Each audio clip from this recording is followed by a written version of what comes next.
Wait. Don't roll yet. That's weird. You're not used to it. No, I'm rolling right now. come out of your comfort zone, David. We're going into unexplored territory. Let me start the story. I'm not trying to lead in your dojo, but I love this story. I heard it a couple months ago. This guy just going, man. What the fuck have I got myself into? I probably. So listen, I'm gonna pretend there's no camera for this. There is no camera. Okay. Oh, he leaves? Yeah, he leaves. Oh, okay. The whole time? Yeah. Oh, okay. Interesting. Didn't know that. That's fine. Okay, so It's actually therapy. Yeah. So I'm talking to this woman. And she's in a healthy, loving relationship for like 5 years, right? Mm-hmm. And she knows her partner loves her, but she says there are times when he's at work and he doesn't respond to a text for 2 hours or something like that, and she panics and she thinks, oh my god, he's leaving me, or oh my god, he's falling out of love with me, something like that. And so I asked her, I said just answer this question intuitively, don't think. I asked, in those moments when you're panicking, how old do you feel? And she immediately says 10. And I said, what happened when you were 10? She said, my parents got divorced and my dad moved countries, he moved away. Okay. And so that's kind of trauma in a nutshell, okay? Something happens to us, we get wounded, and we get stuck there.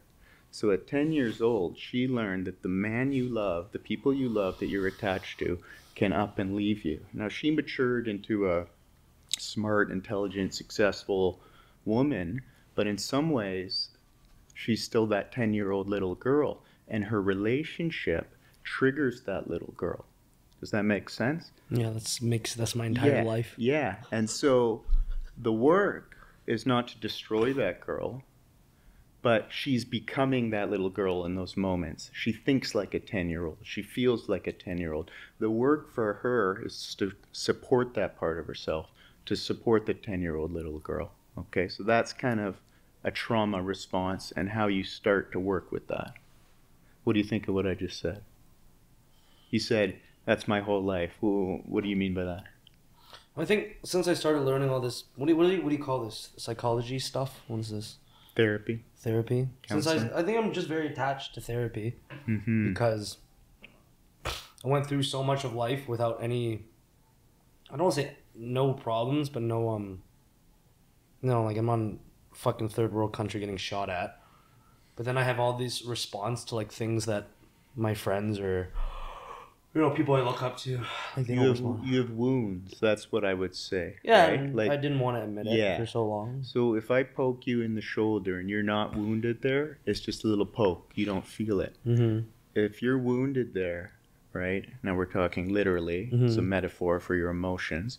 If you're wounded there and it's infected and scabbing over, and I apply that little poke, you're really going to feel it. You're going to have a strong reaction, right? Does that make sense? Yeah. And so people are like that emotionally. And so you can think, oh, I'm fine. My childhood didn't affect me. I don't care about that breakup. But what I see in myself and with all of my clients is they go through life and life inevitably pokes them somewhere in a wound. And they have a big reaction. And that big reaction is a clue that there's something there. There's some unfinished business there, some wound there. How do most people deal with the typical reaction, or how do people deal with it if they haven't learned all the tools through therapy? Because I noticed recently, and I want to get into talking about the recent trip I was just on, but what you said about the highs and lows of going on vacation or going on a trip, I've experienced that to the core. Okay, well, let's talk about that. Tell me about your experience in Mexico. Oh, there's so much. I'll get into it in like a second. Okay, but I'm interested to, because I noticed the more I get into the therapy stuff, Yeah. I thought it would be, at first I thought it would be a quick fix and my problems are going to be gone. Mm-hmm. But I notice now maybe it's because I'm more aware of things, but I feel the wounds more. Okay. And then maybe I'm deluding myself, but I think I'm believing that, if I get it out now, if I can feel it now, maybe in the future I'll be better at dealing with it. That's exactly that's the whole idea, right? That's the whole idea. I think what happens, this isn't the case for everyone. For a lot of people, they have a very painful childhood, or a very chaotic childhood, right? And so it's like kids are as authentic as can be. Kids are incredible. right? A kid can be flying a kite, being 10 out of 10 happy. A kid can drop their ice cream and be 10 out of 10 sad, crying their eyes out. Their emotional range is huge, right? But what starts to happen is as they get wounded, as they get hurt, not for everyone, but for a lot, they start to, not consciously, but unconsciously shut down their emotional range, right? As a defense mechanism to protect themselves against a narcissistic mother or an alcoholic father or neglectful father, something like that, right? But then people get stuck like that. Their emotions get stuck, and that's when you feel depressed, right? Whoa, that's crazy. It's not that you're incredibly sad. Sometimes that can be the case. It's that you don't feel much. You feel frozen, you feel numb, you feel empty, sort of thing. And so how you work with that is you need to open up that emotional range, and you do that by going into the pain. So it's not a very fun process, right? It's pretty embarrassing. What do you for mean? me. Say more about that. Well, and you know, like every 1 or 2 weeks, I go through a new phase in life of my current topic of thing I want to sort out. Okay. It's weird, but as you know, like the one thing that I've always struggled with, that I guess I would always delude myself into believing I didn't care about it, or I would find ways around it, was like what other people think about me. Huge, right? Like that's why I played. I think for a long time in my life, I always looked up to people that are very comfortable in themselves, no matter who they are. I think we tend to admire those who embody the qualities that we feel we're lacking. Yeah. Yeah. And those are all the people that I really stuck with were the people like that. Yeah. So like I look at like some of the current guys online, and although I respect what they do, when I like if I see them act like a certain way, and I can tell it's not authentic to them, like it gets me way more angry than it should. And I think that's why. Since when was our first session? Like a year? Was it a year ago? Almost more than a year ago. I think it was more than a year That's ago. fine. I can't keep track of time these days. It all blurs. But anyways, go ahead. Sometimes, I mean, like sometimes does a patient come in just a couple sessions and it just doesn't work out? Client, first of all. Client. That's right. I don't know what the term is. To me, therapy is all about finding the right fit. Well, I just got lucky because I never did therapy before that. Yeah. So I think therapy can be life-changing. Therapy can be a complete waste of time and money. Okay? It can be somewhere in the middle. No. And I think to me it all depends on finding the therapist that you fit with. Okay? And so what I find is, well, I work with lots of women as well and all sorts of different types of people, but I find who's drawn to me the most are young men who have a jock side and a sensitive, intellectual, creative side kind of thing.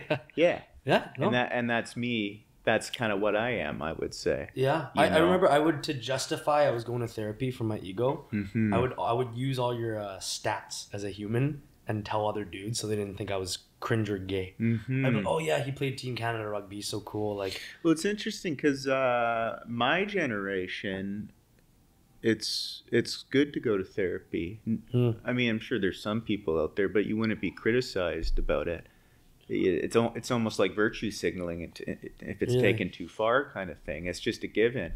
I mean, therapy's a luxury. It's expensive, and it's for people who can afford it. Of course, it's don't get me wrong, but people my age openly talk about going to therapy and whatnot. So what you're saying is, amongst your peers or whatever, going to therapy is what? I think it's all the extreme masculine figures that I aspired to be as a kid to, like, push down a part of me that I was scared of. Like, those type of guys I wanted to impress. But I really loved going to therapy. But I wanted like a way for them to think it was cool too, because I really cared about people thinking I was cool. Well, I think the masculine archetype is evolving though, because it's interesting. So I was born in 1989. I'm 34 years old, and when I grew up, I would say there were two symbols of masculinity in North American culture: Arnold Schwarzenegger and Stone Cold Steve Austin. There are probably more, that sort of thing, right? Now you look at it and you see the men who have kind of emerged as the role models of society. It's the Joe Rogan types. It's the Jordan Peterson. It's Andrew Tate. You know, who I'd argue is more sensitive than most people give him credit for. It does have a sensitive side, okay. And you could criticize those people all you want. Or you can think what you want about them, but they're way more evolved than the models of masculinity back in the '90s when I was growing up. Why? Because of the duality of them? Or? I think that's it. I think they've integrated their feminine side. Now, they might not use that language. I think Joe Rogan's a feminine guy. I think he's a hyper-masculine guy. He has a sick roundhouse kick. Yeah, don't get me wrong. You know, he wouldn't be respected if all he was a creative comedian, if all he had was feminine energy. So he has the balance right. And there's something in men that respond to that, right? If all he is masculinity, some people will be drawn to him, but he wouldn't be the icon he is. It's that creativity or that sensitivity or that willingness to kind of be open and explore. And so I don't know what I want you to say to that exactly, but... Well, I think a lot of kids my age are very... they just don't like the hyper feminine side. Mm-hmm. You know? Yeah. You know, like some people love it because it's very authentic. Yeah. I'm mainly talking about just like all the times I've shown like very emotional things on camera. I think everything I see in you, I think is normal, but certain things are heightened. You really don't. I hope you don't mind me saying this. Oh, please, yeah. You really don't like your weakness or your perceived weakness. Try to tell myself to like it. And nobody does. Nobody does. Yeah. Nobody likes their weakness. But there's something in you, and I'm very interested in it. There's something in you. Happy to talk about it. That,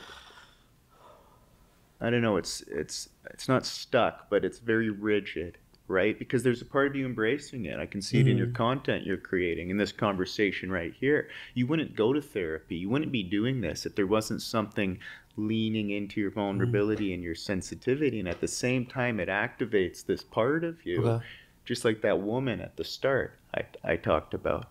Her relationship activates a little 10-year-old girl who's going, oh my God, no, danger, he hasn't texted back in 2 hours, he's going to leave us, men leave us, right?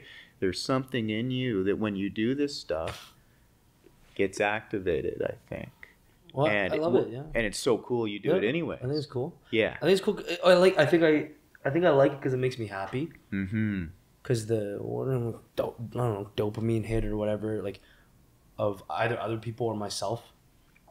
What am I even saying? Like, liking the part of me that's, you know, very real and very sensitive. And I don't even attribute it to a dopamine hit. Whatever it is, I just like it. Like, it makes me happy being like that because it's me. Yes. But I'm also scared of it because I've attributed to getting hurt so many times as a kid, as growing up, and yeah. So that's your wound. Oh, I have a huge wound. This all I was thinking about in over the past couple of weeks is my trust issues. Here's what's fascinating about you, and I find a lot of people do this. I'd say myself included, and I can unpack that later if you'd like. But a lot of people, I would say, unconsciously, are put themselves in a situation to trigger the thing they're most terrified of, or the thing that's most underdeveloped in them, right? You've created a life full of judgment and potential rejection. Your whole life is creating content, putting it out there for people to comment on, to like, to not like, to call you a pussy, to call you a god, somewhere in between sort of thing, right? Yeah. And so you think a human being with that wound would retreat into a little cave and work in a cubicle or do something where they could protect themselves. And some people do that, but you don't do that. You do the complete opposite. And whether you're afraid of it or not, or conscious of what you're doing, to me, that's how I see it. It's you're exposing yourself. You know, there's this quote, two quotes I love. One's by this guy named Joseph Campbell. He says, "The cave you fear to enter holds the treasure you seek." Okay. The other one's by Carl Jung. He says, "What you need most is where you least want to look." Both of those quotes say the same thing to me. It's like you're afraid of rejection. It's like the number one thing you need to do is put yourself in a situation where you can be rejected. Well, I think I subconsciously feel that. That's why I keep doing it. Yeah, that's what I'm saying. That's why I've traded so much. Like, I don't know. That's it. That's just such always the big topic in my life that brings a lot of great spiritual and a lot of pain. Is like how I've changed, like especially my work, like the videos I do so much, doing I guess more what I want, even though it has a very low return in the beginning. That's a later topic, but I want to say one thing though. You should be changing. You you should be. People who don't change get depressed. There's lots of other reasons why people get depressed, right? Like I wrote this little thing a couple years ago that I said 30-year-old men who act like 20-year-old men become depressed. Okay? And so there's a lot of 30-year-old men out there who are smoking too much pot and playing too many video games, running around trying to get laid, that sort of stuff that you do in your 20s, which is fine when you're 24. It's fine. But now they're 30 and they haven't evolved in any manner, right? And so they're depressed and they come to therapy and they don't know why necessarily. So it makes no sense. Nothing terrible has happened, sort of thing. And to me, their depression is a cue from something deeper within themselves, something more intelligent, telling them, hey, you need to change the way you're engaged in the world. You're not going to feel better if you keep doing what you're doing, if you keep living your life this way, right? That makes sense? No, it totally sense. And so I'm glad you're changing. I'm glad, whether it's through your content or not, or you can make your cookbooks and do the other stuff. You can do comedy. Their comedy stuff's great. I love it. No, it's great. Like I said, I told you this before. Your Vietnam video, it's my favorite video I've ever seen you make. I love it too. I have no idea why. I just thought it was hilarious. I think it's funny. Right? And so there's a place in the world for that stuff, and you can also do this stuff. And so you're evolving and changing, and every living thing should be doing that. I think I keep doing it because, like, even though it's scary, it's like it's what I yearn for the most, right? What's that? It's like the little scared boy wants to be understood. Like I just really like. I read some quote about how some people feel lonely, even though, but it's not because there's no one around them. It's because they just feel misunderstood. Yeah. And I think my whole life. Yeah. I felt very misunderstood. I've heard. So what would it, if that little boy felt understood? What would that be like? Sound like? Feel like? It's just like peaceful, so warm, and so. What does he need? What's misunderstood about him? It's like how my mind works. Say more. It's like, I used to have a huge fear. I think I smoked weed 20 to 30 times. I never had a good high. Yeah. I hated it every single time. I think I just kept doing it because I thought it was super cool. I got super paranoid and everything. But the paranoia would always come from, I was so scared I was going to get a mental disorder, like some people in my family do. Yeah. Terrified. Like the fear was like, I would sit there after being high, it would feel like 6 years. I'm like, oh my God, am I going to have this mental disorder or this mental disorder? I'm so terrified. So I don't know if that plays into. I don't know either. It's an interesting comment. But you said there's a little boy in there who feels misunderstood and all he wants to feel is heard. Or all he wants heard? Yeah, emotionally heard. Okay, so what does he have to say? And if I'm going too far No, I've gone so far. Like I just recorded a video. I don't doubt it. Okay. I just recorded a video on the beach. So I want to. So the adult version of ourselves tends not to give the inner child, the wound, the trauma, whatever you want to call it, or however you want to conceptualize it. It tends not to give it what it needs, the support it needs, right? Okay. And so you talked earlier about how I don't want to be weak, I don't want this, I don't want that. But you're also talking about how you have this wounded little boy in there who probably does feel weak and misunderstood or these sorts of things. And so you have this ego or this adult part that's in a complete conflict with this reality that you live with, right? Yeah. And so you're not letting the little boy be heard by you or be understood by you. Forget everyone else. Forget your viewers or your friends. They'll come later. It starts with you and you understanding that part of yourself or at least giving it a voice. I don't know how to give it a voice. I think one thing I get really embarrassed about is in relationship. I have so many oh my god, all I was thinking about on vacation was like, oh my god, these trust issues I have with women are crazy. Okay. It's like way too much, and I'd love to get into that. But the most comfort I've ever felt in my life was when I finally found a woman who was able to just like sit with me when I was going through stuff and not judge me. And it gets me so emotional thinking about it because I think with my mom, she was able to sit with me, but I didn't feel like she understood what I was feeling. Yeah, right? yeah. I remember the first time I ever told her I felt depressed, and I understand this, and I feel like most parents would, feel like this. No, you're not depressed. You're not sad. Come on. I'm like, I know. I'm like, I shouldn't be sad. I shouldn't be that. But I think I've had so many of those repeated moments as a kid, and even come to think about like going every single session we have, I always come in even if I'm having a good day. Yeah. And there's something I want to talk about. I remember I came in one time. This was like a breakthrough moment for me when I told you I was jealous of one of my friends. I don't know if you remember that.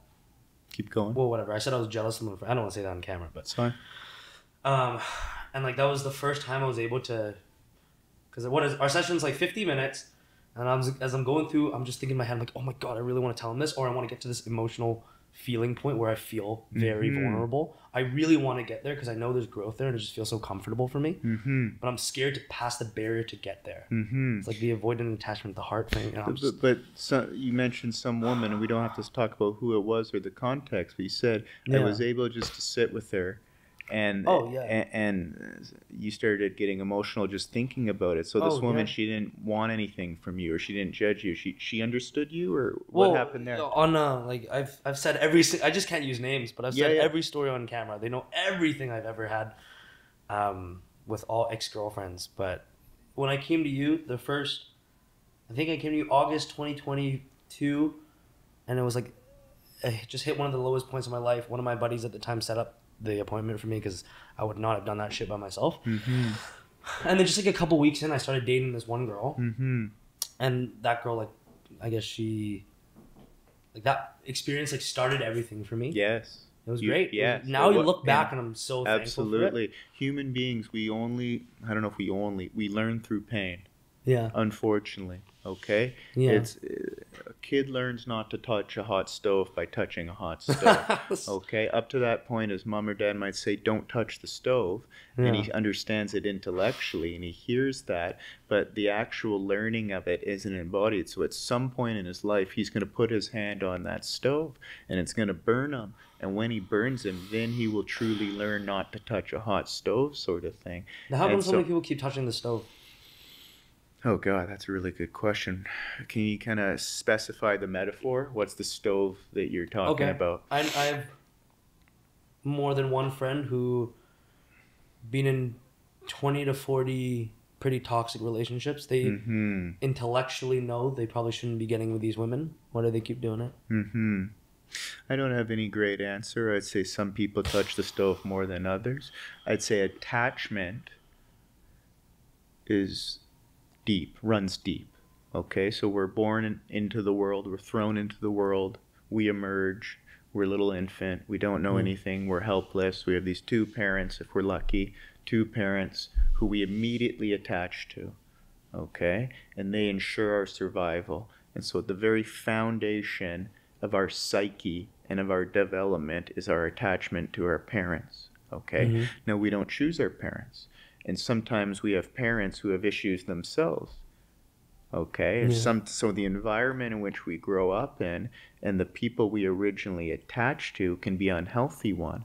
And so these sort of patterns or these sort of deep attachment issues tend to play out later on in our love life. And some of them can be very deeply ingrained. And so it can take a while. They might have to get hurt 10 times before they finally learn, sort of thing. But here's a little saying. We attach to what's familiar.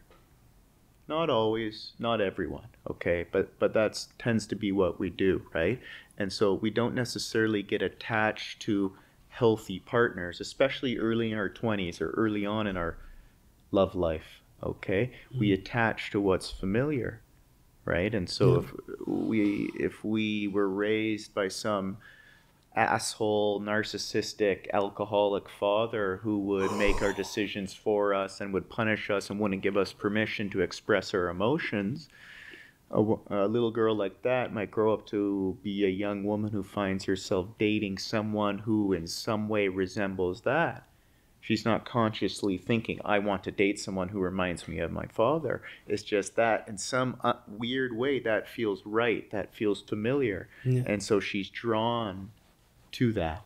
Does that make sense? Yeah. Oh, Yeah. That's all he talks about. That's all he thinks about. Logically, it makes no sense. Emotionally, Really? yeah, I think it makes. logically it makes a lot of sense. More. What I'm saying is, you could pick that apart in your logical mind and go, "What the hell are you doing with that guy?" It's an emotional thing. It's a felt thing. It's like a magnet kind I think of. that makes the most sense. I think like your attachment is what we're humans. It's like the first language you learn. Mm-hmm. I love the analogy of you don't remember exactly how you learn your first language.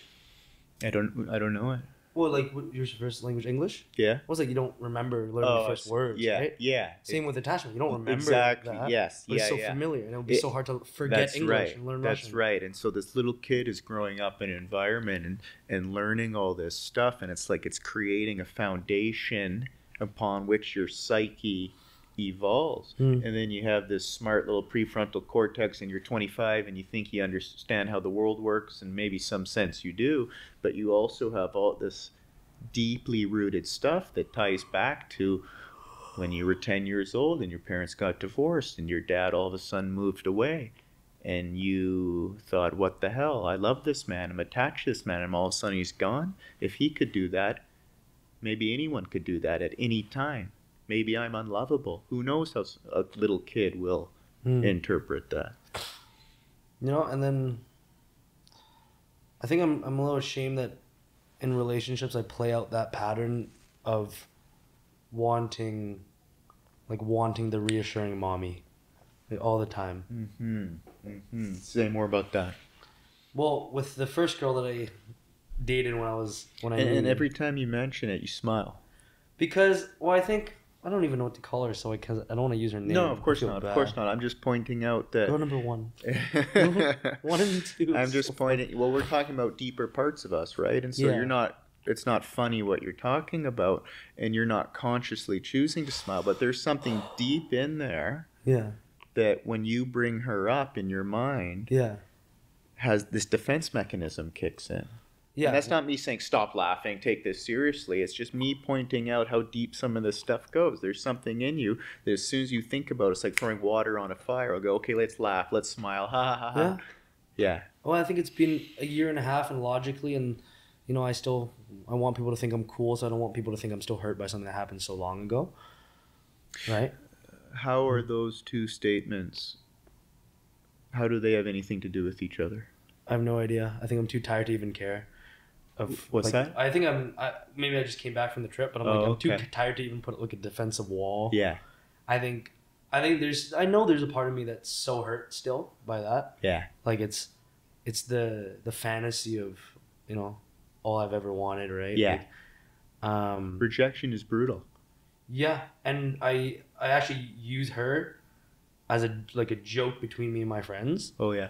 Maybe that's I don't know. Maybe it's a coping mechanism so it doesn't actually hurt if people talk about it. But actually, I talked to one of my friends who I haven't seen in a long time. I met him at the gym. I haven't seen in like a year, and he was a part of my life while I was I don't know if I talked to you about Noah, my friend, the big guy. Sounds familiar, maybe. Well, yeah, I was talking to him, and like he hasn't seen me since like this stuff happened with the first girl. And I was, you know, he was like asking about it. And I was like, oh yeah, I was super open. And then I felt it again, like just a little bit. What did you feel? I felt just like stuffed up. Like I was so not scared to talk about it, but I was like, I hope you understand. Like, please, like, relate to me. Understand. Like, just understand how it felt. That's a theme that keeps emerging. Hey, Yeah. Understand. Yeah. So that's unique to you. It's not unique. It's for a lot of people, but just to start to understand the themes and narratives that are running your life and running your psyche, because someone else I might sit with another client, right, and their little boy or the grown man isn't worried about being understood. Yeah. They're worried about something else equally as painful or equally as whatever, but that's a theme that keeps popping up for you. I want to be Yeah, there's a lot understood. of themes. I want to be understood. Oh yeah. Yeah. And look at what you're doing as well as you're putting yourself out there on camera for the world or for your viewers kind of thing. Here's who I am. Here's what I'm going through. Understand me. Yeah, because that's what I yearn for. I really want it. And then, but I like so I can laugh about the girl number one situation. Like, I'll always make jokes, stuff like that with my friends, and I find it funny. But then I can't like talk about girl number two with any of my friends. Mm-hmm. You're not ready yet. I want to. It was maybe because I don't trust. I think like that. So I was on the beach in Mexico. Yeah. A quick segue into it because Yeah, I was crying on the beach in Mexico. I was like, absolutely. I had a whole day where and it's just like a huge wave of like sadness hit, right? Mm-hmm. It's only been not less than 2 months since we broke up, and I thought after the first week I was over it. I was like, oh, yeah, you know, I remember. Yeah. And I knew it would come up, but I didn't know it would come up like this much. And I think this trip... Beaches have a way of doing that. Yeah. No, I'm serious. Beaches and forests and nature. No, I'm dead serious. I believe it now. They have a way of aligning you with your reality. Well, she loved the beach. There you go. That's her favorite thing. She loved the tropics and the vacations. Gotcha. You know, and... Oh, my God. Like, for a whole day... I mean, it was all coming back up already. And, like... You know, I'm on this little quest right now in my mind. My 1 week thing that I get really into was kind of being okay with sadness. Because I remember you telling me that when you went to a trip to Brazil, you felt this heightened emotion of sadness, but you're okay with it. I was like, that's awesome. I was okay with it to the extent I'm capable of being okay with it. And I embrace it, and because I think when I was going through like the feeling of depression and so much, or even the younger stuff with my parents, I would be sad, but I'd be like, no, I'm not sad. Yeah. But now I'm like, I'm sad. I kind of like it. It's a cool emotion. I know it's going to pass. I know it's not bad. Yeah. So I was already feeling that on the going to the trip, but there was just this one day. And I think it was the night before. Actually, yeah. I'll just say it. The night before, me and my friend, we pick up these two like beautiful blonde chicks at the resort club. Now we're talking, right? And she's like, I wasn't really that into like the girl. I'm still like thinking about my ex. Yeah. So I'm like, I don't want to really do anything. I don't really feel good. Yeah. Right. But then this like, one of the girls, like she just starts telling me like all these things of what she wants in life. She's saying all like the things that like, I don't know if I do want, but I think I want from a partner. Yeah. Like, yeah, I just want to be a housewife and take care of my. I'm like getting. She's like, oh yeah, I like the same music. I'm like, oh fuck off. Like, I'm like, fuck off. What are you like? What are you trying to trap me right now? Yeah. What did you research me online? Yeah. Like, no, but, and I think maybe I just didn't pursue it, or I don't know, just didn't work out, or I just didn't. I would trust that. I would trust that was the right thing to do. Yeah, no, I'm sure. I have a client. I'm not gonna get into any specific details. Actually, no, I'm not. I'm gonna have to be careful. I'm not gonna tell this story. Sure. But what I'll say is, I'm turning on the heat. Okay. Pissing me off. Go ahead. Are you cold? I'm good. Cool. Shouldn't have wore a hoodie. Keep going. I was gonna say, breakups are absolutely brutal. Okay. I'd say breakups. This is a generalization, but breakups are other than the death of a loved one. Breakups are probably the thing that people struggle the most with. And I think one of the ways in which people cope with a painful breakup is to jump into bed with someone else or to jump into a relationship with someone else. And they're using that person as an antidepressant. Yeah. Okay. And so it's flawed from the beginning, sort of thing. So that's the idea. They're depressed, they're heartbroken. The other person shows them some attention, shows them some love. They have sex, and they temporarily escape that pain. They're no longer depressed, right? But it all comes back at some point, right? And so you were talking about earlier in your life how you wouldn't let yourself feel things. If you don't let yourself feel your emotions, they don't move, they don't change, you don't process them, right? There's this corny little saying in therapy that says you got to feel it to heal it, and it's true, right? And so people stuff down their emotions, and then they either erupt in panic attacks or extreme addiction or extreme behavior in some sense, or they stuff them down and they get stuck down there and then they become depressed. And so I love that. If you're on a beach and this girl we're talking about, is associated with beaches and it starts to bring up all that emotion, you have two choices in that moment. You can say yes to that pain that's coming up, or you can say no and frantically try and stuff it down or escape it, but that won't do any good, right? And you don't have to dwell in your sadness while you're at the gym or while you're living. It was kind of awesome. Yeah, or while there are times in life, I have things going on in my life. I'm seeing a client. Doesn't mean I have to be a robot, but that's not the time for me to dwell in whatever's going on in my life, right? Yeah. But at some point, you have to go in there and acknowledge the reality that you're living with. I want to say one more thing. You said, I don't think I'm ready to talk to my friends about this other girl, this second girl. Yeah. I would say don't then. Don't. No, Trust yourself. Just don't. You're not ready yet. And that's where you're at. And that's completely okay to be right there, right? And I think one of the issues that you have, I have, all of us, but especially your generation more so than mine, I think, is you've downloaded these scripts of what you should be doing and shouldn't be doing. No. Okay, now again, we all do this sort of thing. And so, you see a podcast or a YouTube video or whatever, and then you get some idea in your head about what you should be doing post-breakup. And maybe you don't want to be doing that. Maybe you want to take another month, just internalize it, and to not bring it up with your friends. And that's completely fine. There's no rules or manual on how to navigate this. Wow, well, just thinking about it gets me sad still. Of course. Why wouldn't it? That's true. I don't resent having the sadness. It was like so that day I cried about it on the beach, and I came back to the room, and like mind you, this was like the first time I drank in a while. So like 4 cervezas in, I was living. You're feeling loose. I had a Jesus moment in the shower. Oh yeah. Where I was so I'm not even like super religious or anything. I never got baptized. And I can't believe there's something. It's just I don't know. I don't know what it was, but I got to this moment. This is my Jesus moment. I was just in the shower, like my friends were there, like outside the room. There was like bullshitting, and I was like fucking tears running. I was like, I don't want to make any sound. I don't want my buddies to just hear me crying in the shower. Yeah. I felt like such a burden, Like they were having such a good trip, and I look at so many of my friends and like, fuck, these guys have such good mental health. Like they go through shit and whatever. I just felt like such a burden. I was like, I'm not gonna make any sound. I'm just gonna sit in the shower. I was like, I'm going to control it to the level I can. I'm just fucking there in the shower, like crying. I'm just like, I just remember like begging to God, singing some. I was like, over and over, I was like, God, I was like, so corny. I was like, I just want to help people, man. That's all I said. I was like, I just want to, I was like, give me the power to, to help people. And I think I was in a very, call it a low spot.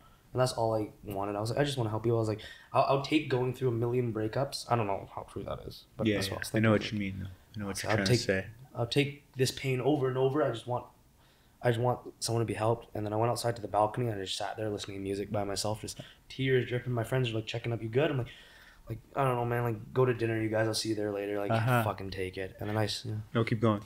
I saw this message on my phone from this one kid who said like he was going through like a similar situation. Oh man, it's just like it just fucking exploded. Like it bawled my eyes out. Yeah. So yeah. What I like everything about that story, but what I like most is your friend came over and said, hey, we're going for dinner, and you said, you guys go without me. Okay?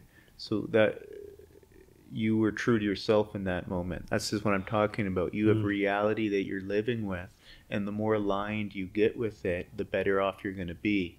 Okay? And your reality in that moment is, I don't want to go to dinner, drink tequila, talk shit, hit on girls, go out and try and get laid. That's not what I actually want to do, or what I feel like. That's not the place I'm at. And so you were true to yourself in that moment. And that's what you need to get better at. That's what I need to get better at. That's what we're all trying to do. Okay, that's the idea of being aligned with yourself. and then something beautiful emerged out of that. You know, you would have got the text anyways, even if you were out getting drunk. But it's a way better story that you said, no, I'm going to stay here, and then you're on the balcony and you get that text, right? Yeah. It was I haven't even fully. Yeah, I have so many thoughts over this trip of like the lows, and there were so many highs too. There's some fucking crazy there's a moments, therapist I listen to. I can't even remember his name right now, and he's an expert on grief. And he says, the greater the grief, the greater the joy. Meaning grief opens up your emotional range, right? Yeah. Grief will burst open your emotions. But there's the potential in there to feel incredible gratitude and joy and whatnot. Now, a minute later, you might be down, depressed and angry and, these sorts of things and miserable and whatnot. But it bursts open your emotional range. And a lot of good things can come from that.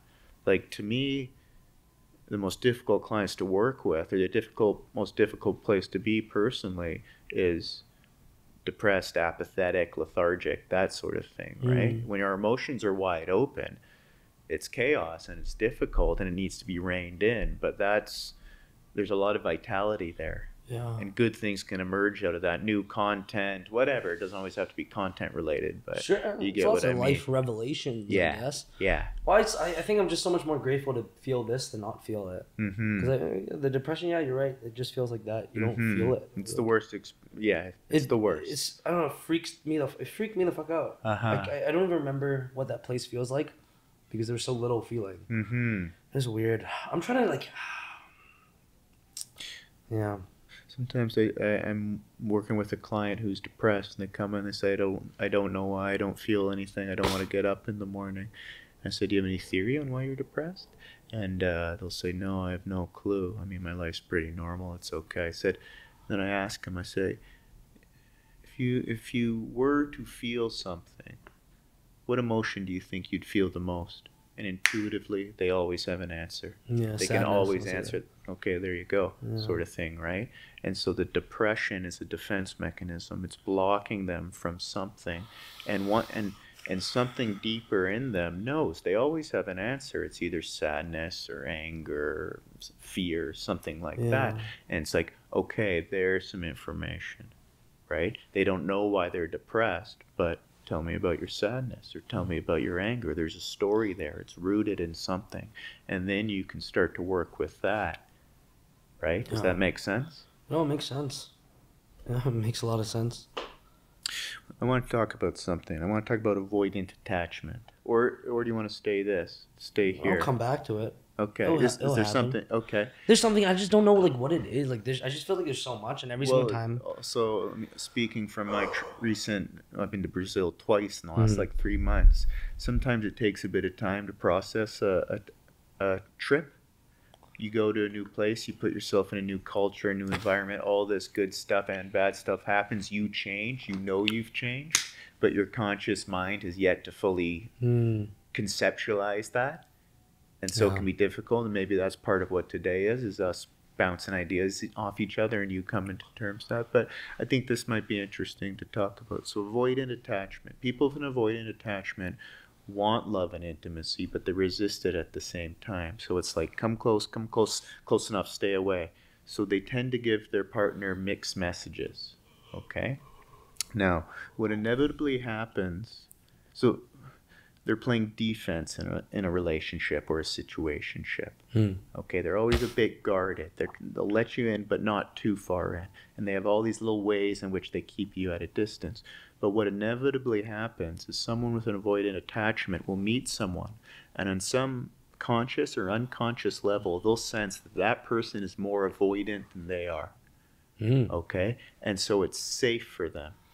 And so for the first time, they can let that wall down. They don't have to protect themselves, and they can be open to receiving love and intimacy and all these things. But the problem is the other person's avoidant, right? And so they start doing the chasing when they're used to being chased. And so the shoe's on the other foot. And when that happens to an avoidant for the first time, they become anxious. The script flips. And they're usually a fucking train wreck. And You know, that's okay. That's just part of the transformation that they need to go through. But they're not used to it. They're used to keeping people away and being cool and, you know, purposely taking a long time to respond to texts and these sorts of things. All of a sudden they find themselves an anxious mess, and they don't have a map for it. They don't know how to navigate that. I don't know what I want you to say to that, but No, I just see that pattern a lot. It's cool. yeah. I don't know what to say to that. It's interesting. I had one friend in my head who recently went through that. It's pretty right? fucking funny. Okay. He's an absolute stud. Like, oh yeah, I'm glad you can find the humor in it. Is he finding the humor? I in think it? so. Yeah. Okay. He's a very And did he get the princess at the end? No. Yeah, of course not. Yeah. that's how it is. That's how it has to go though. Mm-hmm. Right? That's how it has to go. Human beings learn through pain, and so our development, we have to suffer. That sounds so dark and existential and whatnot, but it has to go. Otherwise, nothing happens. We just stagnate. What's all the suffering for? Like, what is the end objective? No, but how you doing over there? You're yawning. You're tired. You're jet lagged. What's going on? I'm a little jet lagged. I'm a little zen. Should we I'm pretty slow chill. down a little bit? I'm enjoying it. I'm just zen. Tell me more about your trip. You know, I drank too much. Yeah. I You're haven't. not much of a drinker, are you? When I was a kid, I used to drink You're a like lot. 20? Yeah, when I was more of a kid, 21. When I was more of a kid, I was weird because I thought it was so cool. Yeah. There's these guys on YouTube. They're my favorite YouTubers. Yeah. Even to this day, and they're the complete opposite of what I do, because they're total degenerates. Yeah. They're called the Nelk Boys. I don't know if you've heard of them. I've heard of them. Yeah. Like, I think it's awesome. Coolest business minds in YouTube. Okay. I think they made I think it was like $1 billion valued company That's in a awesome. year. They're so cool. It's Are those the guys that Sean Strickland just tore into? There's two Maybe. guys that Sean Strickland went on. Sean's so interesting And too. like 5 seconds into the podcast, he just started calling one of them a pussy, and it Oh, was probably. it was That tough. makes It sense. was tough to watch, but also fascinating because it was just this social situation which never really occurs, and you could see the two guys trying to kind of figure out how to navigate that, and he was just going after one of them. Hey, guys like Sean Strickland are like they're so interesting to me because they Yeah. scare me the most. Oh yeah. But they also, I don't know, like, I also want to give them a hug. Well, yeah, I mean, we don't need to talk I know we don't too need to many talk things. about Sean Strickland, but there was an interesting podcast I saw with him on the Theo Vaughn podcast, Yeah. where first half he was tough guy, and he was actually kind of bullying Theo Vaughn a little bit, I would say. Just that's his defense mechanism, I think. And then he completely opened up like a flower, and he was this soft, vulnerable, wounded little boy, and started bawling his eyes out. And it was cool to see the juxtaposition of the two. Yeah, I had that experience in Mexico. There was this one kid, 19 years old. I just met him there. He's a cool guy. His friend who he was with was a fan of some of the videos I did. And like, you can tell, like, this kid's like he grew up like a stud a bit, you know. And like, me and him, like, we would get drunk together and we kept making jokes, but like, oh, like a running joke we had was like, we'd say like some alpha male shit and then like look at each other like, oh god, I'm in so much pain. Oh god, I miss her so much. It was just like a running joke we had for the whole trip. Yeah. And then he was like, he was going around sleeping with a ton of the girls there. And then the last night we were together, it was like 4 a.m, and he just like opened up about all the pain of losing his parents and stuff. And like, he sounds so smart for his age, but he knows like what he's doing is not what he wants. And he's like, God, I just want some help. I just want to fix this. He's like, it doesn't make me happy. Yeah. And yeah, it was just like that. It went from, I love that. That's I have a theory. I have nothing to back it up on, no science or study or anything like that. It's just my observation. I have a theory that men are just as sensitive as women. maybe more. I don't know, Uh-huh. but I think they're just as. I don't think that biologically men are less sensitive No, than women. no way. I think that we've been programmed a certain way, and I think it happens at a young age, and I think it's so automatic and so unconscious that we get really, really good at repressing our emotions, and our defense mechanisms are really reinforced that Yeah. we feel like we're less sensitive, but we're not. You know, like if you watch. No, I do not. Jeez. Well, hold on. I used to be a teacher, Okay.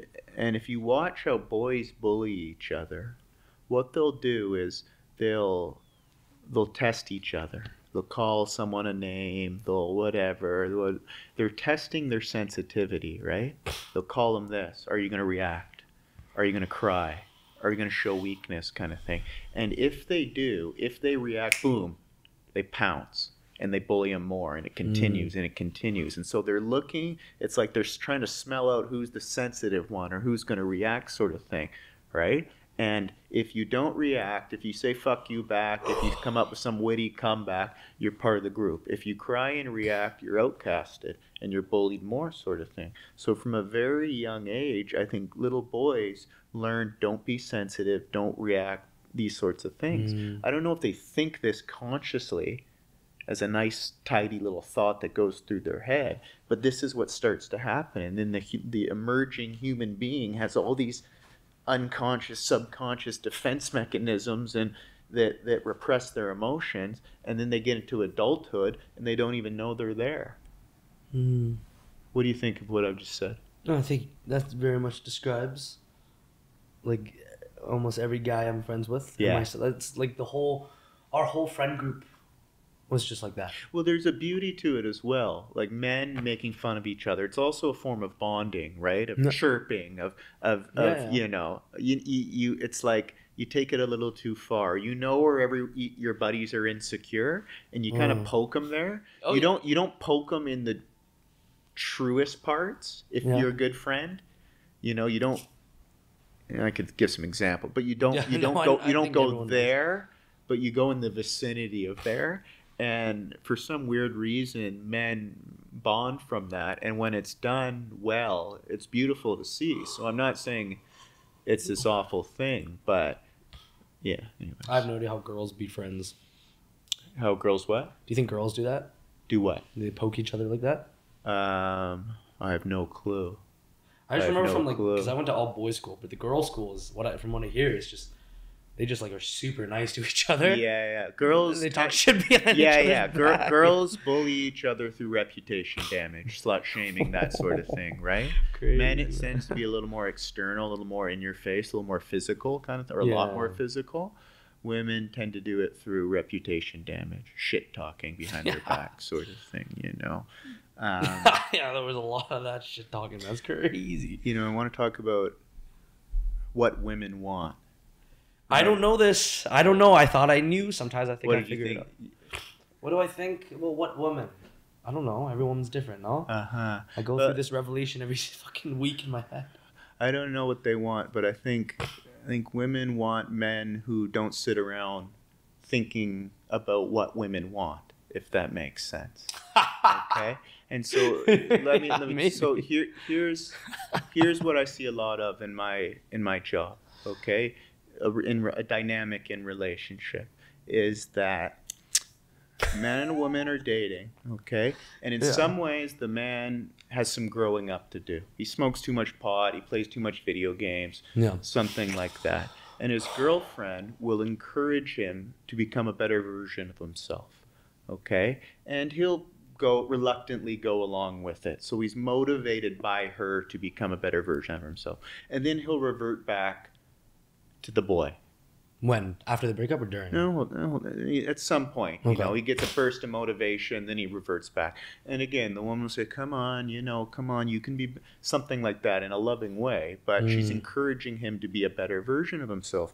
And he'll start to do it, and then he'll revert back. And at some point, she gets sick of having to be his source of motivation to become better. And she loses attraction in him. She starts to resent him, and she dumps him, and she goes and because she's tired of being his mummy.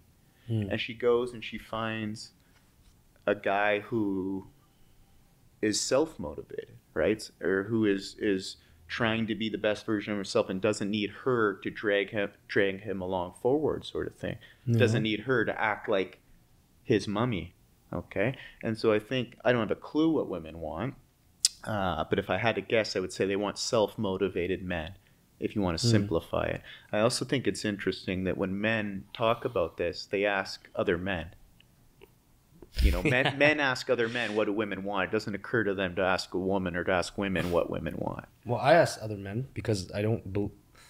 Go on. I don't trust Keep going women with that well. Uh-huh. I don't really... What do you... in your mind, you go up to a woman not a random woman, someone you know, and you ask them, what do women want? I feel like she would say what I want to hear, or she won't tell me the whole truth. Why would she do that? Not a rhetorical question whatsoever. I just want to better understand the way your mind works.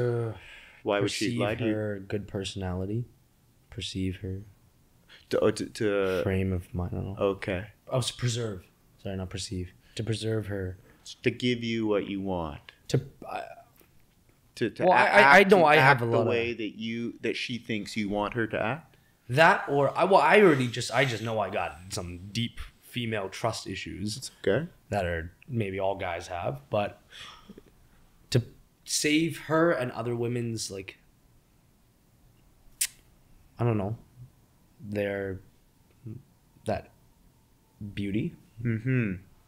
the niceness. They don't want That's so interesting because, and I'm not saying I'm right and you're wrong. Actually, that kind of is what I'm saying. No offense, but I think if I went up to the women I know and asked them, what do women want?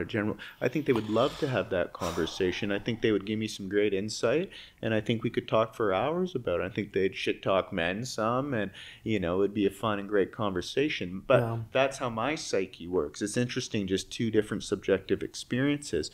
I wouldn't go, oh, this woman's going to lie to me and she's just going to convey some information that's false because she thinks that's what I want to hear and she's just doing that for yada, yada, yada. Mm. Now, maybe I'm naive. I don't think so, though. But Maybe it depends on the woman. Like I of got course, some of course. close These are female friends that I these are think would be huge fine with telling me that generalizations shit. we're making here. But yeah. But it's just, I guess, yeah, it depends on the person. But sometimes I have I'm so unattracted to fake women. Mm-hmm. Well, maybe just fake people. But I notice, like, if I find a girl very attractive and I start talking to her and I can tell she's like very fake, pisses me off immediately. Mm-hmm. And I just, like, I don't even want to pursue it anymore. Mm-hmm. I just get angry. What are you attracted to? Or what do you find yourself super drawn to? authentic, Well, yeah. super cutesy, feminine women. Yeah. Like, when I hear, like, I think it's true, when girls don't want to play your mommy, like, as much as I know that's true, like, that hurts. in my Say gut. more. When girls don't want to play your mommy, that hurts in my gut. Maybe I'm lazy, because You're you're one of the least lazy human beings I've ever met. I don't want to have to go through the process of learning to support myself when my mom didn't. Uh-huh. So I want the easy route Yeah. of a girl supporting it. And Yeah. it feels great. I was telling you, like, my recent ex-girlfriend, she, like, for the first half of a relationship, I don't want to say I wasn't myself, but I hid all the sensitive sides very well. Mm-hmm. Every single date, everything that was calculated, it was to make her think I was so cool. Mm-hmm. And for a long time, I reaped the rewards that I guess a lot of guys would dream of. Like, she would write me cute notes every single morning and stuff, and buy these little gifts. Maybe that's just a honeymoon phase thing, and then I went on this whole life-changing self-improvement route of quitting nicotine and going, like, being like, oh, I don't like doing this anymore. I want to do something I like, and I opened up. I showed a lot of vulnerability, and one, I was so surprised that she didn't run away immediately. Yeah. Well, I hope you don't mind me interrupting, but I've said this to you before. You're a man of extremes, right? Super extreme, and so you had extreme repression, Mm-hmm. and then kind of like that avoidant tendency I was talking about, where an avoidant will be guarded in their love life. They're always playing defense, and then they'll meet someone who they sense is more avoidant than them, and then they can open up finally, and it feels so good. It's like a little kid who hasn't been allowed to play can all of a sudden come out and play in recess, kind of thing. Yeah. But I think you have intense repression, and then you met this woman, right? And then you got into this vulnerability stuff, and all that pent up repression came bursting out, and it's beautiful. And it's wonderful, and I'm glad you did, and it's definitely better than the alternative. But I think now what you're learning to do and doing is integrating it in a more balanced way, instead of swinging from one pendulum to the other, sort of thing. Well, okay. Well, what I would be scared of, like, I have a fear that I'm gonna get left because I was too vulnerable about something. Mm-hmm. Like, I don't know what the answer is. Maybe the answer is that I just have to learn to control it myself. I think it's to control it yourself, or whatever the answer is. Like, I think it all starts with you. I think these women they're their own people, and I think your feelings towards them are true. I'm not saying any of this stuff's an illusion, but I think you're projecting all your stuff onto Yeah. them, right? So it comes down to there's a sad little boy in there who doesn't feel understood and wants to be Yeah. understood. Okay, and it comes I down. just thought of something funny. Good. Go, let's hear it. I would- Well, one of the girls that I met in Mexico, I remember when we were hanging out, I was like, oh yeah, what do you want from a guy? Oh yeah, well, what happens if he cries to you? Mhm. She was like, oh, I think that would be awesome. Like that's gonna, and I just I immediately went like, oh yeah, shut the fuck up. Well, there- Whoa, god damn. Yeah, that. Well, there's a time and place. If you're on a first date and you're 10 minutes in, just getting to know each other, and you start crying about your childhood, Yeah. that's a turnoff sort of thing. If you've It's a been little dating weird. someone and you've just had sex and you're lying there snuggling, feeling great, sort of thing, and you start to open up, and tears roll down your face, it's an absolutely beautiful moment, right? And so it's not. But this is what trauma does. Trauma is Sorry, rigid. that's just such a funny memory, dude. Yeah, but I want to say trauma is rigid. Trauma is black or white. Trauma is simplistic. Trauma is childish, right? So trauma makes us think very simplistic things like women don't like men who cry. Women will leave you if you cry. Mm-hmm. There's no nuance in there, and so it's not a reflection of reality. That's like when we started. I told you that story of this woman. My boyfriend hasn't texted back in 2 hours. He is leaving me. He is going to leave me.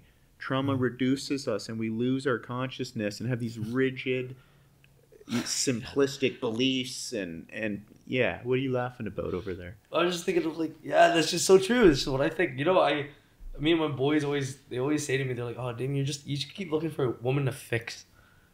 For you to fix? For me to fix. Oh, I thought you wanted to be fixed by a woman. Yeah, but I also want to fix them. I'm So- so it's a attracted lot of to work. broken women. I'm so attracted. I know, and like it's whatever you can. Like, oh, you Uh-huh. don't. Why do you think that is? Why do you? Why? Want that? Because I think.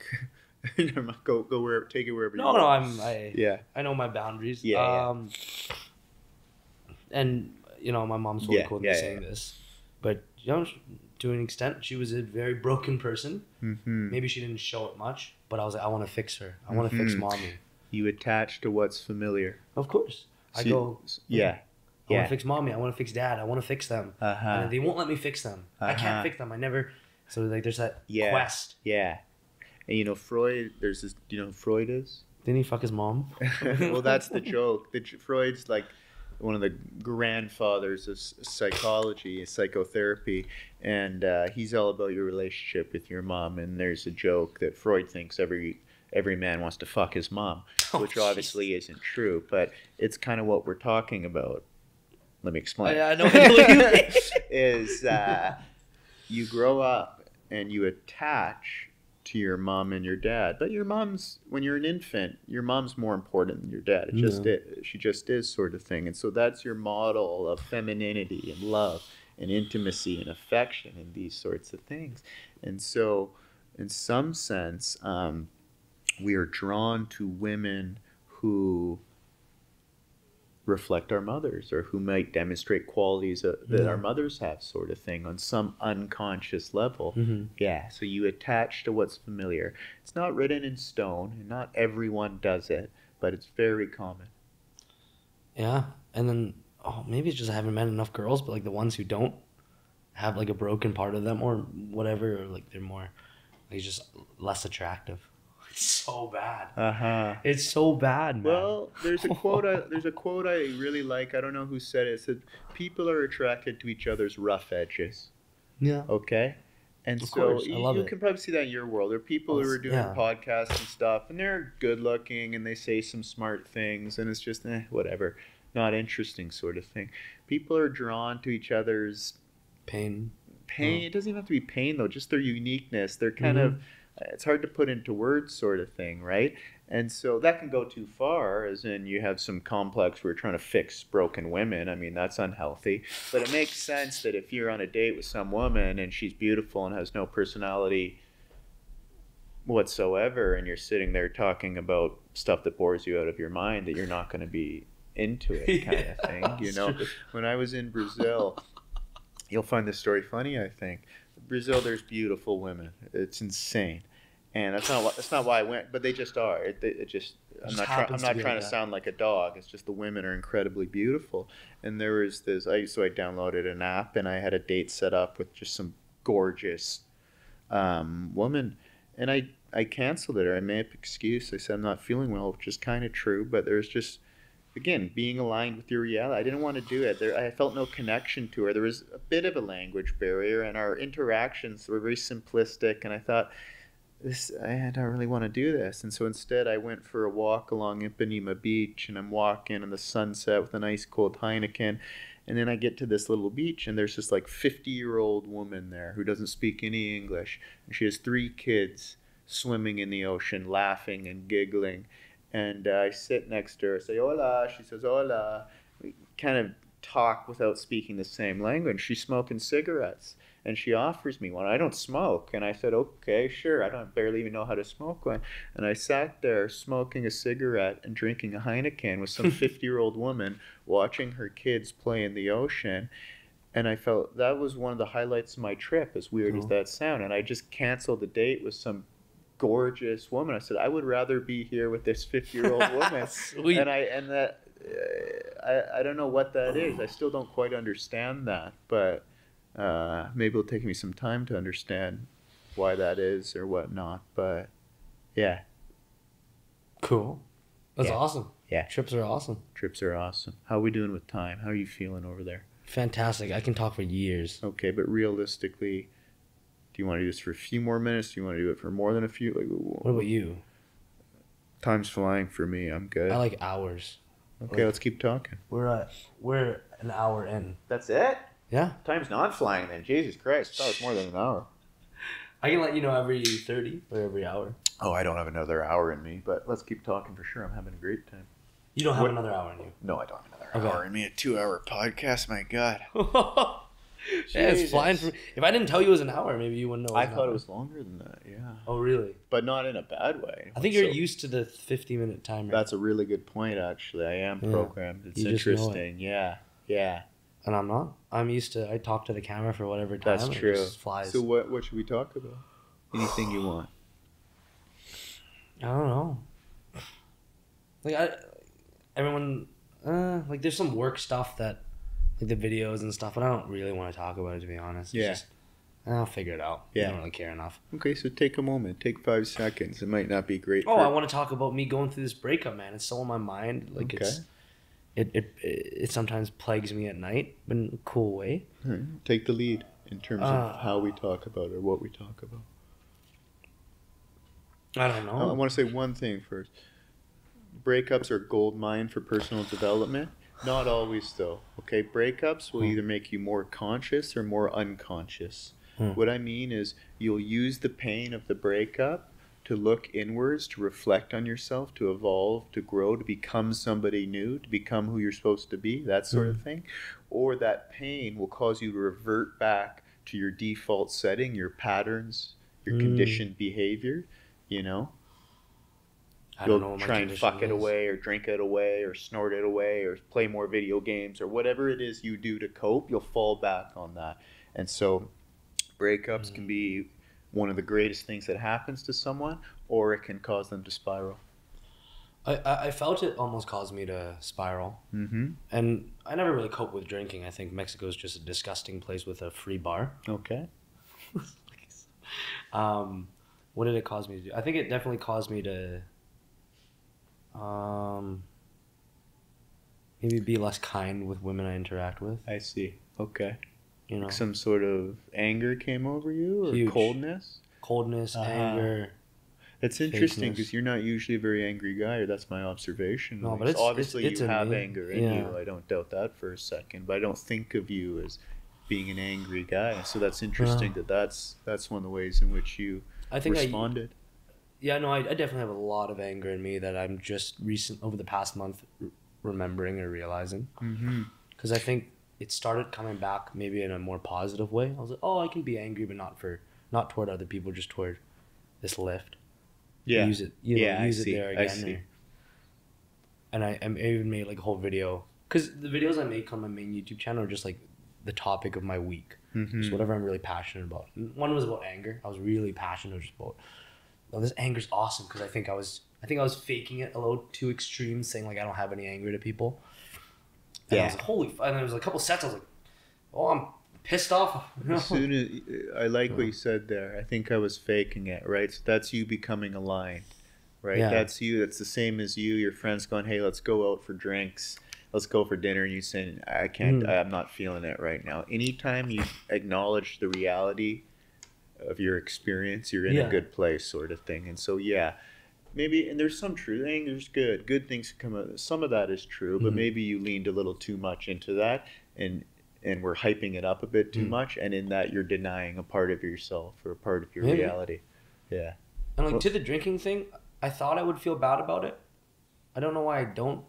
Maybe it's because I never like if I blasted a ton of nicotine and porn after telling so many kids not to do that, that would be pretty against my morals. But I don't know. Maybe it's just the drug of drinking just doesn't really like. You're allowed to drink. You're allowed to go to Mexico and get shit faced. That's fine.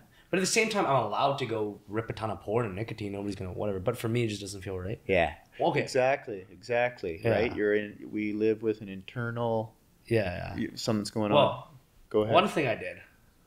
I don't know if it doesn't feel right, but I may or may not have had a one night stand in Mexico. Yeah. Yeah. Congratulations. I don't know if it's a congratulations. There was zero emotional attachment. Yeah. Oh, maybe. I think you can, but it was somebody that like I would never go on a date with. Yeah. Did you lie to her? How so? Actually, no. To me, I'd say zero. Yeah. To me, if two grown adults are horny and get together and want to have sex and leave it at that, that's okay. I think if a man or a woman portrays themselves a certain way to manipulate the situation to get laid out of the deal, then it's starting to flirt with, yeah. I would say I was pretty much almost 100% myself. So where's the discomfort about it in you? Why is it? Well, the discomfort is I don't know if the defense, whatever you call it, man, but I want a woman who hasn't slept with people, or I would love a woman who hasn't had one night stands, because it would make me feel very safe. Mm-hmm. It would be, right? And I feel like How about we frame it this way? It would make the little boy feel safe. Yeah, it would make him feel really safe. Yeah. Because to me, again, trauma, the more we get into our trauma, the more rigid our perceptions and our beliefs become. You could feel safe with a woman who's had a lot of sexual partners.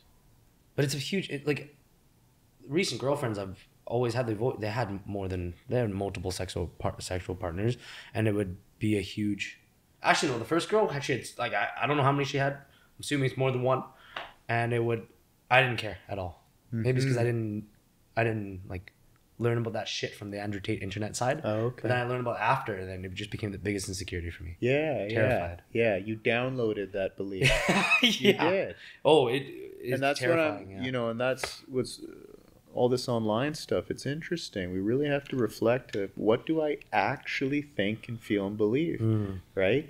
And what is my reality? That's really what I was trying to figure out. Yeah. Is this something I actually care about? I actually have an opinion on? Or do I think I should think this way or feel this way? I just want to keep going. I should be over my ex. Why? You're in love with a woman. You open up to her. You have these amazing experiences. You break up, which is fucking devastating when you love someone and then they end it. A couple weeks go by. And so it's about examining these thoughts and beliefs and these narratives in our mind, and just questioning where they come from and whether they're serving us or whether they're even real. I remember you're the first person that ever told me that you told me it was okay. Like, probably. What was okay? I just remember when I was going through that first breakup. I think you were the only person who ever told me, like, yeah, of course it's normal to feel sad. Like, nobody's told me that. Oh, yeah. Interesting. Yeah. Yeah. I mean, I'm not saying other people told me that, just suck it up. But they told you it was wrong to be sad, or? Yeah, well, some people said, like, let's just get over it. Let's just go do this, Every guy giving you that advice has at some point or will some point be hung up on some girl, right? That's the whole thing with it, right? But I try to do that a lot for other people now. Because I like Yeah. if my friends go through whatever, I would try to be like, well, you'd have every. Just for me, having another man say you have every right to feel sad about this, or you have every right, Well, like I've let's just never take. heard that I'm as a not. kid. You know, let's take your breakup. Or let's just speak in general terms. We don't want to talk about your breakup, but rejection.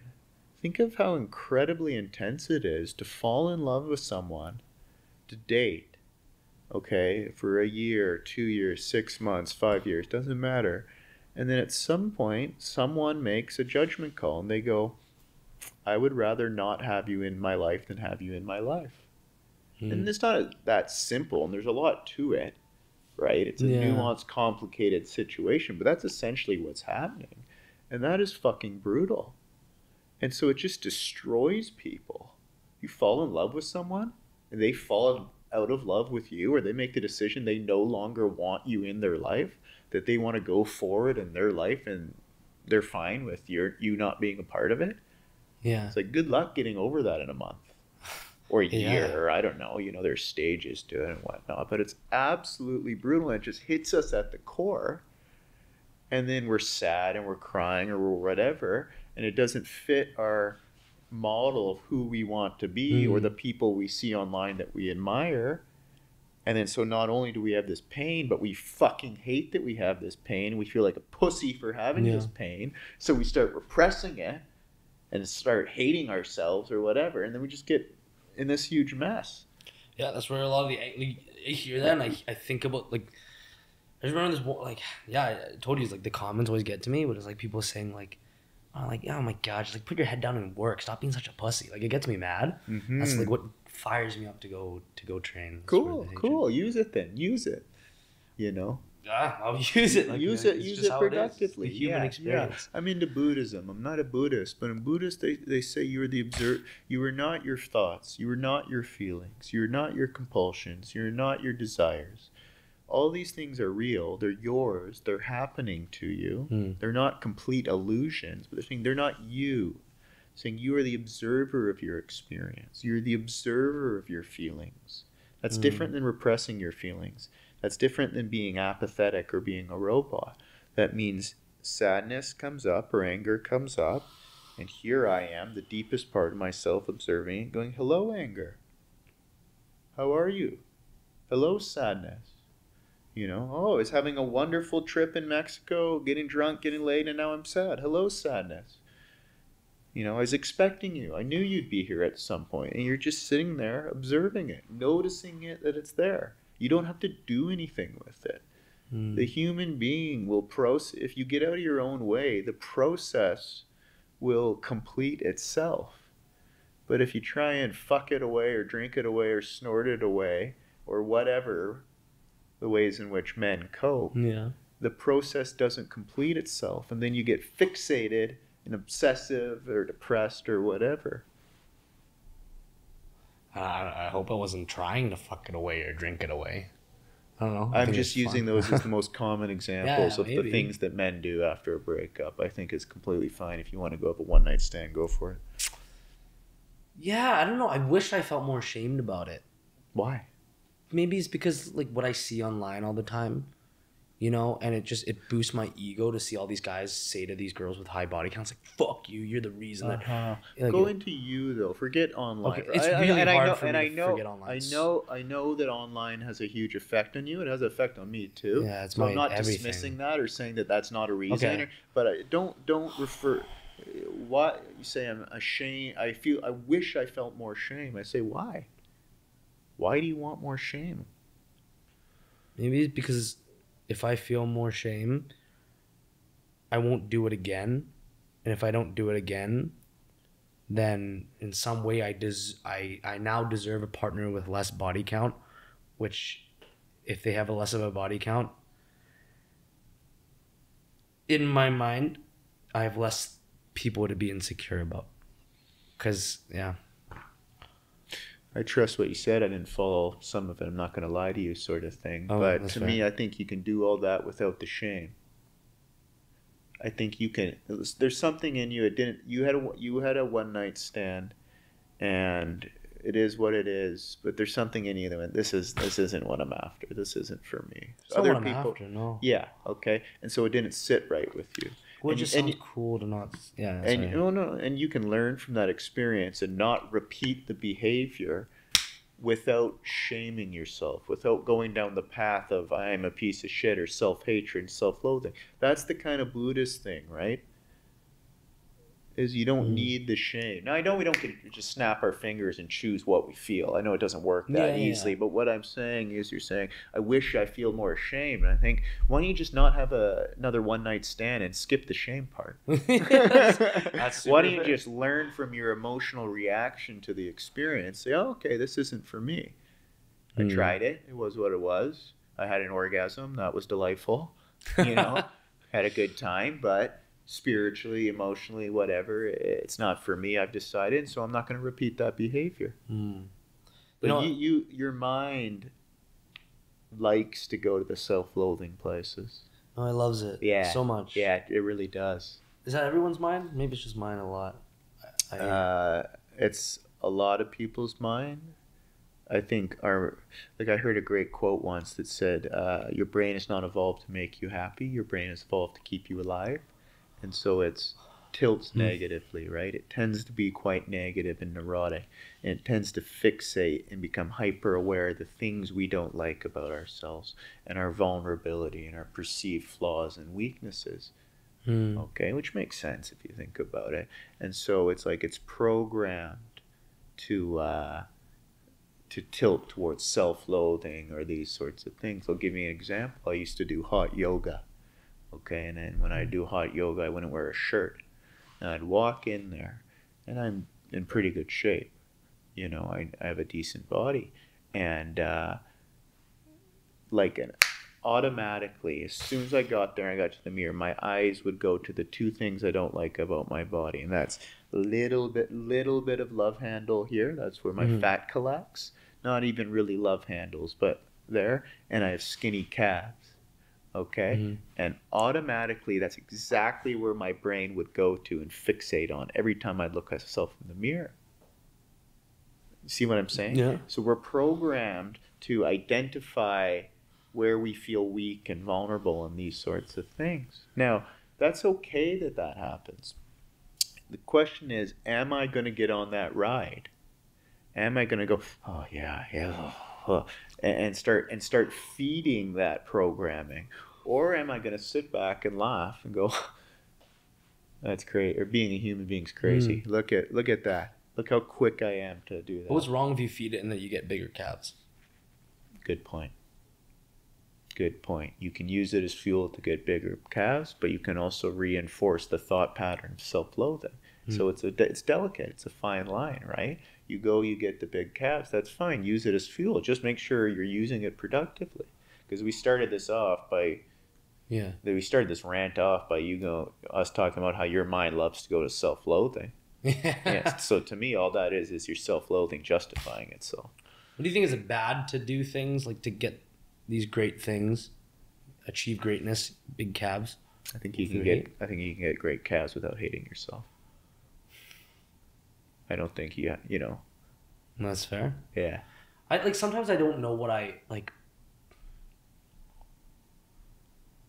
I don't know if it's the lack of purpose, but I don't want to attach my purpose again to doing like an action. Like when I was benching 4 plates, it was like it's all about that. That makes me happy. But And I don't want to do that again. Like I have this thing coming up, this bodybuilding show, yeah. and it's like I love it. I love training for it. I love the idea of it. I'm so happy about it. You know, first of all, thank you for saying. I'm going to tie this in, but you're evolving. You really are, and you're doing it at such a young age, and it's so cool. And keep doing things in the physical world. Keep working out, but you're looking for something different. You gave me an insight on myself. Okay, not to make it about me, but a little while ago, I said I went and I smoked a cigarette with a 50-year-old woman and watched her little kids splash around in the ocean as the sun set instead of going on a date and possibly having sex with a gorgeous Brazilian woman. And I didn't understand why I preferred to do that. And what you just said right there gave me an insight, is because it was the moment. I was present. The date was just to brag to my friends that I went on a date with some hot girl. The date was to possibly get laid and to think, oh sweet, that was fun. It's cool. I'm cool because I had sex with a hot Brazilian girl, that sort of thing. But I didn't do that. I went and I had this moment of just sitting with some woman who we couldn't even speak in the same language, and yet we somehow laughed and giggled and smoked a cigarette or whatever, and it was real. It gave me a moment. And so you're saying, I don't want to just keep benching 405. I think you're looking for peace of mind, is what I think. Something like that. You keep doing your thing, keep accomplishing things, but I think your fuel for accomplishment, external accomplishment, is starting to run out, and that's a good thing. No, it really is. Yeah. It just like I don't know, because I feel like I don't have drive. But I don't think I'm not. Your mind again might trick you into thinking that that's a bad thing. Okay. And what I'm saying, I think spiritually or just in your growth, I think it's a good thing. I think you're looking for something deeper. Well, I am, and it's kind of fucked up on the internet. What are you gonna do? Bench 420? It's like, okay, sweet. Now I bench 420. Okay, to be honest, like, who gives a shit if you hate yourself? I'm not saying you hate yourself, by the way, because people think you're cool. That's why I did it. So people think you're cool, and then for 10 minutes later, you're still living in the reality in which you hate yourself. And then you go, okay, well, I'll do this, I'll bench this, or I'll do this, and then okay, sweet, that feels good, but it wears off, and then you're stuck with yourself, and I'm stuck with myself. Right? I'm watching a movie. The movie is Aaron Johnstone's life, and I'm the main character in it. Doesn't mean I'm the center of the universe, but I'm the main character in my movie. I cannot get away from this guy. And so how I feel about him really matters. And it's really important. So how do you make the decision of when you want to go chase something or do something? Because like... What do you mean? Well, like I have other goals. Like, I wouldn't mind... I got really fucking weak after that benching 405 thing. Like I just stopped training it. And I lost it all. Fuck it. And it's like, maybe I think like, oh, maybe I should switch on my program and try it again. You did that on purpose. On some level. Oh, yeah, 100%.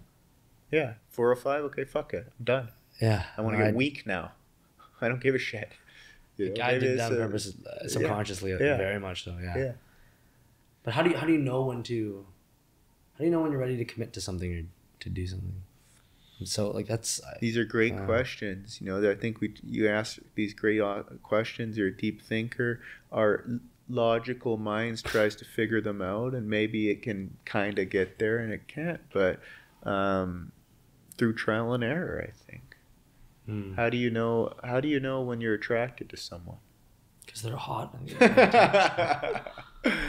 You feel it, right? It's there. You feel it, and you'll know you've outgrown something when what you're doing starts to feel empty. That's the idea of 30-year-old men become depressed when they continue to live like 20-year-old men. Okay, so the 32-year-old going out to the bar, getting drunk, trying to fuck as many girls at Cactus Club as he can. That starts to feel empty, right? Because he's outgrown it. So that's an extreme example, but that's how you know. It's not there anymore. When you were doing 405, that's exactly what you should have been doing at that point in your life. Right? You get what I'm saying? Yeah. The fuel was there. It was all aligned. It felt right. You knew what you should be doing. But you're not the same guy anymore. You're not completely different, and the essence of you is the same. But you're not the same human being. You're not the same organism anymore. You're evolving. You're growing. And so now you have to be creative. You have to listen to yourself. You have to be attuned. I can't give you a specific answer, but you have to assess what you're drawn to, right? That was like me in Brazil. Some gorgeous woman who I matched with on Bumble. Want to go for a drink? You look like a guy who uses Bumble. Want to go for a drink? Sure. A couple years ago, not a chance in hell I would have canceled that. But as the time approached, I said, this is not what I want to do. I don't want to be doing this. I want to go walk along the sunset. And that might sound corny to some people. I don't care though. But, it's you do it by listening to yourself. But you can't Again, that's why I like that you didn't go out for dinner that night with your friends. I You- met up with them later. The food was ass. Okay, whatever. But still, these little moments of you being true to where you're actually at. Yeah, I know. are I ditched my important, friends I way too think. many times Yeah. that trip. I just left and just walked on the beach for Yeah, hours. good. That's what you needed to do, sort of thing. But so you listen to yourself, okay, and you have, but it's hard to listen to yourself if your attention is on nonsense. If your attention is on whatever it is, external things that don't really matter too much, or what other people think about me, or how many likes did I get, or Yeah. can I fuck that girl that I don't even like? Can I say just the right thing to get her to respond this way? So what?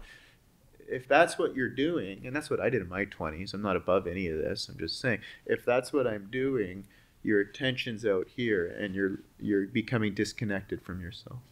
And then Okay, go the ahead. more you do that, symptoms will emerge. Depression will emerge, anxiety, something. I don't know what it is, but something that will lead you to therapy, or lead you to the thought, I should go to therapy, will start to emerge. What were you going to ask? Are you, and if so, why are you so secure with just not having a partner at this age?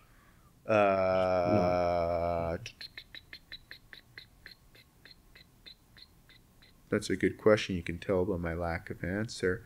I'm a confident person. I have insecurities like everyone else. I have a unwavering belief that I will be a father one day. I think I'll be an old dad. I think I'll have kids around 38, 39, 40 kind of deal. This time in my life, well, we'll check in when you're 34. For some people, that feels right. You know, I have friends who have kids, and I have friends who don't have kids, sort of thing. And I don't mean to sound lame or arrogant, but I have no trouble getting female attention, or it's not like, yeah, you get what I'm saying. Yeah. And so it's not like I'm insecure and I'm trying to be validated. I feel validated, and so I just, at this point in my life, what I want to do is I want to continue to grow my practice. I want to continue to make money, not for some ego way, but I want freedom. I can work remotely, so I want to travel the world.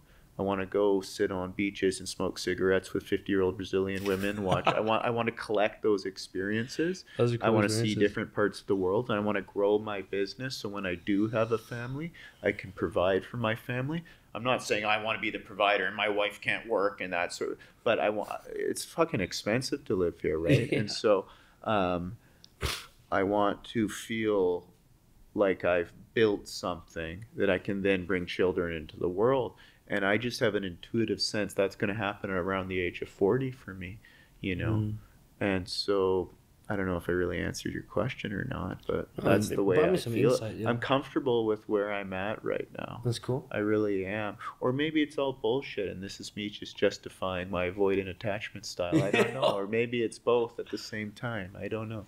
Because I feel FOMO in that sense of I see my friends getting, like, my closest friends have, like, the longest term relationships, right? Like, damn. Yeah. I FOMO, yeah.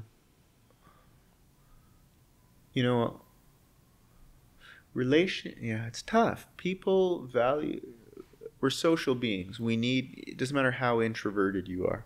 We need social connection. We need love. We need intimacy. We need these sorts of things. But I noticed that my job's so unique because I talk to so many different people, right? And you see all these different people from all different walks of life. And in some ways, we're all the same. And in some ways, we're all completely unique. And people truly value different things, right? And a lot of people, relationships are at the top of the pyramid, right? And that's where their mind goes. Okay, I'm in breakup. Download dating app, and it's all relation. Not everyone's wired like that, though. Some people it's money or status, and so people have different things that their mind pays attention to, and so their behaviors change. And I would say I've been in long-term relationships and whatnot, and I know I need love and intimacy and all these sorts of things, but my mind doesn't it's hard to describe your own mind because you're in it, right? It's hard to describe it objectively, but I don't think about it too much. Yeah. You know, I don't think, oh my God, you know, Nobody I want to lying have in- kids. yeah. But I have always kind of had this unwavering, it's weird. I'm a bit of a contradiction. I'm confident. Growing up, I was very confident and very insecure at the same time. I don't think I'm that insecure anymore, or I could just be blind to it or lying to myself, you know? And especially now, I have this unwavering confidence or belief that my life will unfold exactly how it's supposed to and how I want it to. Not how I want it to in the sense that everything will go how I want it to. And so what I want to do is grow my practice and travel the world. And then when that's out of my system, I'll know it.